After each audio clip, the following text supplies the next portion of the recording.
Okay, thank you very much for your presentation. And we have now reached the end of the presentation part of this gathering. We are now open for discussion. And I'd just like to make 3 points in order to stimulate contributions from the audience. The first is the importance of training and education in this field. Science is, by its nature, is evolving. It is evolving faster than ever before. And acutely aware as I am that I am perhaps the only thing that's standing between you all and dinner time, please remember to get your continuous professional development certificate from this conference as part of the education and training process. Regulatory science, the second point I want to make is that it touches on many areas. It touches on pharmacology, it touches on law, on ethics, on innovation, on business and commercial practices, and is perhaps the fastest evolving science of what is presented perhaps at this entire conference. And one theme which has permeated all of the presentations, and I would like to invite contributions from the audience to start the discussion on this point, is the need for early dialogue with regulators. Regulators are open for business. There are many ways in which you can interact with the regulators, whether it is the Centre of Excellence in Regulatory Science and Innovation, or directly with the regulatory authority itself. And I would perhaps speculate that we will have more and more regulatory networks rather than one fixed focal point as part of this exercise, which will perhaps democratize the research and innovation process. It will bring new startups into the marketplace. It will promote dialogue and exchanges and strategic alliance formation. But on the subject of early dialogue, I would like to invite contributions from the audience and perhaps hear your thoughts as to what you think is important in this process. So who would like to start? Yes, please, Professor Hönsinger. First, I would like to congratulate you to your presentation. I'm really impressed, and I'm also humbled to see that regulatory sciences move faster than the science itself, it seems, at the moment. So you're doing really a great job with the interaction and also with the new ideas, new concepts I see emerge from this. And I hope that your meeting here also contributes to this evolution in the regulatory field. May I ask about this question of early interaction and the question of iterative processes in the regulatory development of new drugs? We see that patient populations shrink. We are getting more specific. We have smaller cohorts where we want to introduce very specific things. But at the same time, we want to learn from each experience we have. Could you comment on this concept a little more? Okay, Marisa. Maybe I start briefly. We published twice, actually, a review on the impact of dialogue with the regulatory authority on the success of a drug development in terms of getting an approval and getting actually to the patients.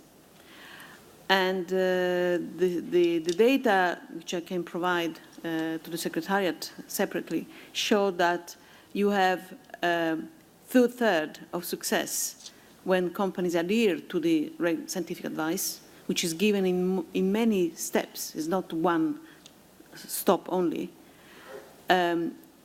Whereas if they do not adhere to the regulatory advice, the regulator's advice, the success rate is less than half. So, of course, for us, this is a sort of an outcome research.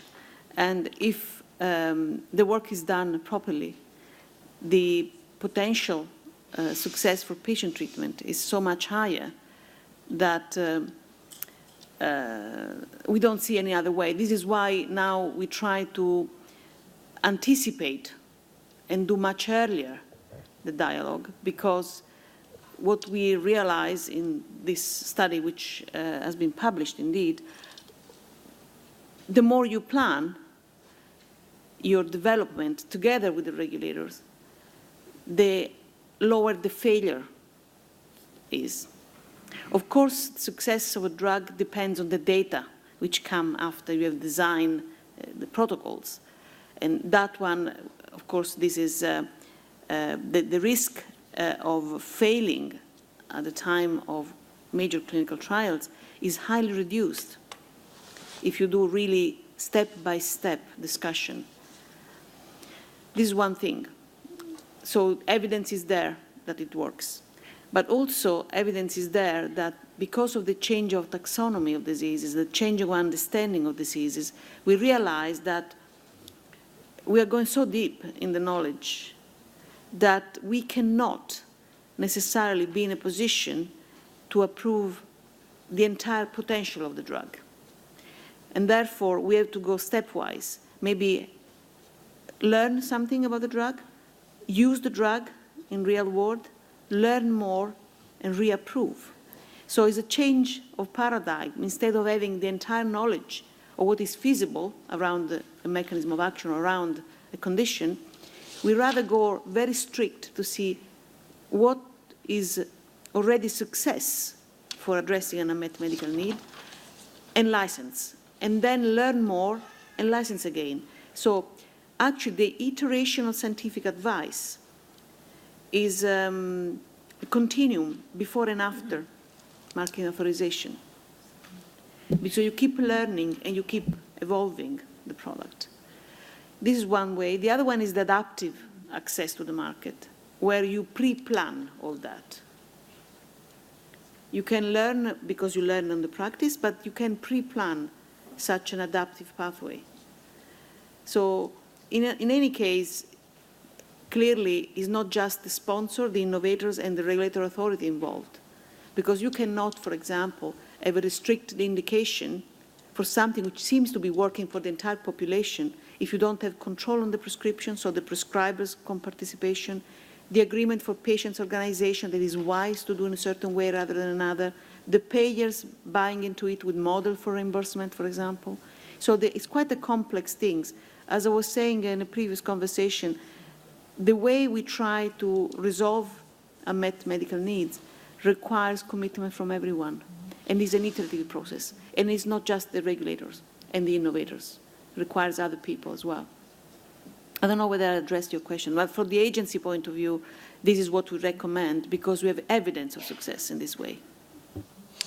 Okay, Frank, I can see that you if would I like may to come in on just this. add, and that's in agreement with what you're saying. I think some of the opportunities when you say, you know, shrinking patient populations because we are understanding more about the pathophysiology and perhaps what appeared to be a disease that has a large population when we really look into several diseases underlying and we want to be specific. So some of the things that we are doing actively, and you know that, is adaptive trial designs, for example, including Bayesian statistics into the trial design, modeling and simulation, which of course requires reliable data, information-rich data, and certainly also the trend to include patient-reported outcome measures as validated criteria to evaluate trials. Now, in general, in terms of the context of early approach, the agency, in specific the FDA, has established one additional pathway to address questions early on without having a specific product question, which is the critical path innovation meeting.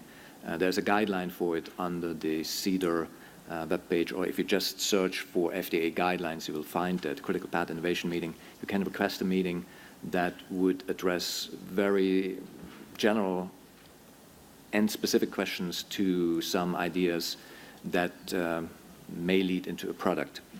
The CERCEs, the Centers of Excellence I mentioned, is certainly a platform to engage in early dialogue. And last but not least, the pre-IND meetings. I think some of you have had those. I don't know if Juliana Lisevic is here, but she just told me about it. She had one a couple of weeks ago. So I think that's an approach that speeds up the interaction and facilitates that. Thank you. Okay. Would any other member of the panel like to comment? Yeah, It's similar in Canada. There is pre-submission meetings where they would come with amount of information the companies they have, and there will be a discussion, and Health Canada will give a direction as to what would be required for them to accept that submission. And I think they are very useful because they allow the manufacturer then go back and meet those standards before they actually do the submission, and it speeds up the process, and there's less cost involved when you have to stop the review process, go back and ask for additional information. So I think those pre-meetings are a key. May not answer all the questions, but at least they will put it in the right path. Okay. And Dr. Sakai-Kato, would you like to add anything? Yes, with regard to the consultation system in Japan, the sponsors can talk with PMDA reviewers, for example, the protocol of clinical trials or something like that. And yes, maybe the same with other regulators. Okay, thank you. Sure. Because I'm very fond of one initiative you have in Japan, and maybe for brevity you didn't mention, we have the Sagigaki initiative, which is like breakthrough. And well, you want to speak about the Sagigaki for a moment to the audience? I'm not so familiar with Sagigaki, but I understand that it's a similar system, similar to the EMA, the PRIME. So exactly. So the idea of having priority medicines is flying high, and Japan actually was the first starting with the Sagigaki and having quite a number of submissions and anticipating in this sense Europe and with the breakthrough in the United States, which was even before. So it is interesting to see how all authorities on the podium actually try to stimulate innovators to come along very quickly and very early with different methods, but the substance is the same. If you can resolve a problem, you are welcome, be it as a breakthrough or as a Sagigaki designation or as a PRIME designation, and the agencies are all aligned to support you. And this is something which is has been really up and running in the last few, let's say, no more than 4 years. When was the breakthrough launched in the United States? I think 3 years ago? The breakthrough? I don't remember the date, but it's really recent. Before they did. Yeah. And then, well, maybe you asked me to say some things at the end. Yeah, I mean, I have to say that the FDA is more advanced is when you have already quite a lot of clinical data, whereas Sagigaki and PRIME is more thought for early, very early data evaluation. And is this early interaction with the regulatory authorities, is there already some mechanism of crosstalk between you, or will this lead the developers in 2, 3, 4 different directions, these early interactions? If they develop these guidelines, in what is practiced in ISO, European Union, sometimes they synchronize the guidelines. They will have a dialogue with them and all this. This is happening in information technology, other standard specifications of biomaterials in ISO and European Union. Every country has this standard body, but European Union and this ISO, they take it. And we can take up this issue in European Union as well as ISO, because nanomedicines are coming in a big way. And that standards, all countries will participate, express their views, these things. This is what is a practice in family planning products and other information technology and other things. Why not to start this dialogue in both the agencies, European Union as well as ISO? That is the main thing. Otherwise, this regulatory issue, every country will go on talking. Finally, the products will be in problems. Patient care they will not get real products, what they want. Because every country doesn't have expertise in this thing. It needs a lot of push from the agencies. Then only these things will come in a big way.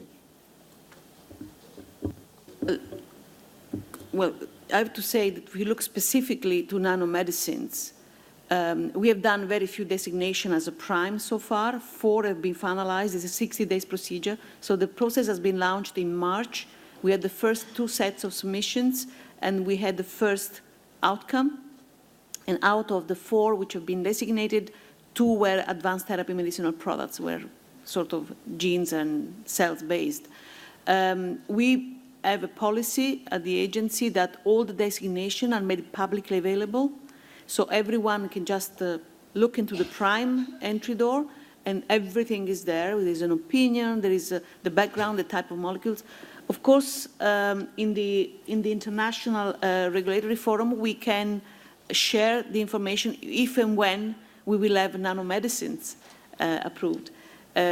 In general, we have a good exchange with both FDA and Japan, Sakigake. We have a sort of a permanent representative in London at the agency of members of the FDA and members of the Ministry of Health in Japan. So we are kept up to date. For us, we are the last guys on the block, because before we had the accelerated review, we had conditional approval, but we didn't have this early designation mechanism. So we are just starting now, and I think it's a very good suggestion to try to share as much as possible among authorities the thinking behind the designation. So maybe we can have a convergence in the criteria for designation. The ISO 229, they characterize these materials, but as far as nanomedicine drugs are concerned, even I am a member in that. But there is nothing like that. And you have to put some working group from different countries and hand over to this issue to Clinam, our International Nanomedicine Society. Let them come out with this thing. Only thing, you have to fund that project so that they will come, European Union and ISO, they will come together. Finally, they will synchronize the standards, specifications of each drugs. Now drugs are there, and some countries, very difficult, even drug controller may not be knowing what is this nanomedicine drug. So he will withhold these things. With the result, patient care is not there. In India also, with great difficulty, we are pushing these nanomedicines because drug controller doesn't have expertise. He looks like normal drugs. Nanomedicine drugs needs a lot of things to be specifically characterized, and what are the toxicology, what are these things. Now recently there is a nanotoxicology symposium also, maybe in this month or next month. So these things European Union as well as ISO take in a big way, and so that all countries will get these fruits in their countries. Otherwise, you see the standards of nanotechnology was drafted in China. But now ISO, they are drafting. Like European Union also, there is EU guidelines in all standards and specifications. Later on, you can see if there are difficulties, synchronize both the things. This is what is important. We have to start now. Otherwise, everybody produces drugs. It is there in USA, but when it comes to India, drug controller keeps months together, and the benefit of this nanomedicine research will go waste. So somewhere we have to start this thing. Okay. Especially developing countries, like India, China. And I'd like to invite a question from the audience. Sir, you had your hand up first, so just make sure that the microphone is switched on before you speak. Can you hear me? Yeah, okay. First of all, I would like to thank you very much, all the regulators, for the very strong will to help the community, both the SMEs, I'm coming from an SME, and also of the academia, to have a real translation, because the science is going very fast, but also now I see that the regulators are going as fast. And I'm very happy also about the IPRF, the forum between the regulators, which is a very big thing, I think. I would like to ask the opinion of the regulators of two issues. First of all, of borderline products that are nano devices and not nanopharmaceuticals. And second, about the inability sometimes that we cannot fully characterize the nanoparticles, the nanomedicines. Can I have, please, your comments on this too? Thank you. Okay, I think that's a very important question. Borderline compounds, and how do we sometimes we can't fully characterize nanoparticles? What would be the thoughts of the panel? Frank, I think you were first. So I think part of the question has been discussed in some of the presentations and associated discussions. There are probably two things that I would like to mention. One is that in the case of what you call borderline, we sometimes call combination products. FDA has established an office for combination products that evaluates what the primary mechanism of action of the device or the drug is. And again, if it's diagnostic and drug, it can be all under the definition of drug if you look up the definitions, and these are, of course, defined by law. So there is a collaborative approach to address these regulatory questions with the expertise of the different parts of the agency that have specialized in those areas. In terms of the ability to not completely characterize, that's not a new challenge for agencies. I mean, many of you have worked in biologics, and you understand that historically we were not necessarily able to physicochemically characterize each and every feature of a product. And as such, we have learned that it is very important to focus on the manufacturing process and understand the resources and materials that go into this product, and as such keep it consistent so that we at least have a consistent product that we can evaluate for its clinical efficacy and safety. So if that as a maybe short answer to that, and if there are additional thoughts, I would invite them.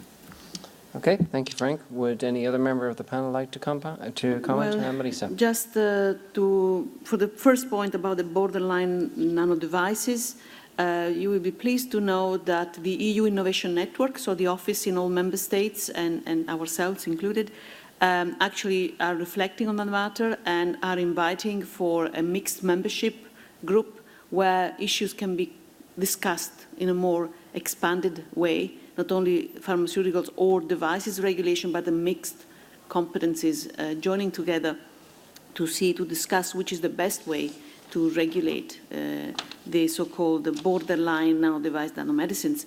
Because what we realized, and we have a number of case studies, is that mechanism of action in itself cannot be used as a discriminant and in isolation. So this is for the first point. So we are really very actively pursuing a joint discussion on borderline health products. I don't know whether they're medicines or device. By law, only member states in Europe can decide what they are.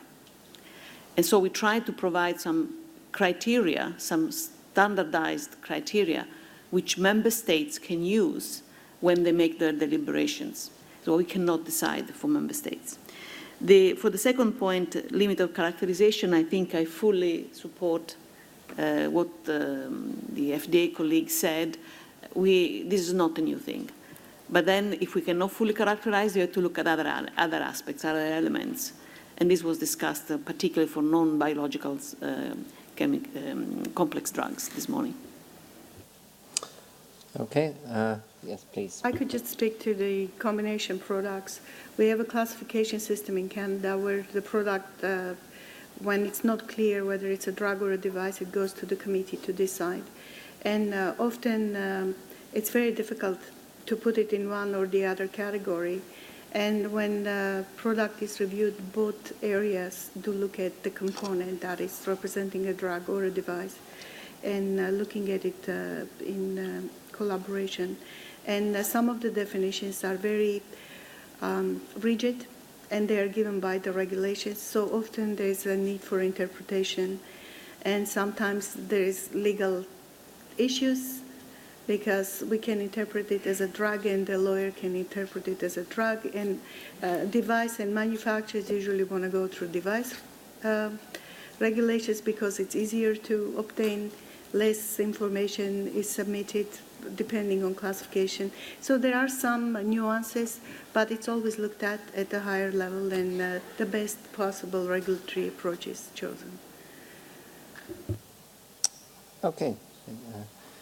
I think we have time just perhaps for one more question. I see a hand. Please, yes. I have a question about regulatory sciences. So you're asking very important regulatory questions, and you obviously do a lot of research. But we all know that the research data that we generate are as good as the methods that we use. So my question is about the methods. I'm not talking about the standards, because I know that standards development takes years.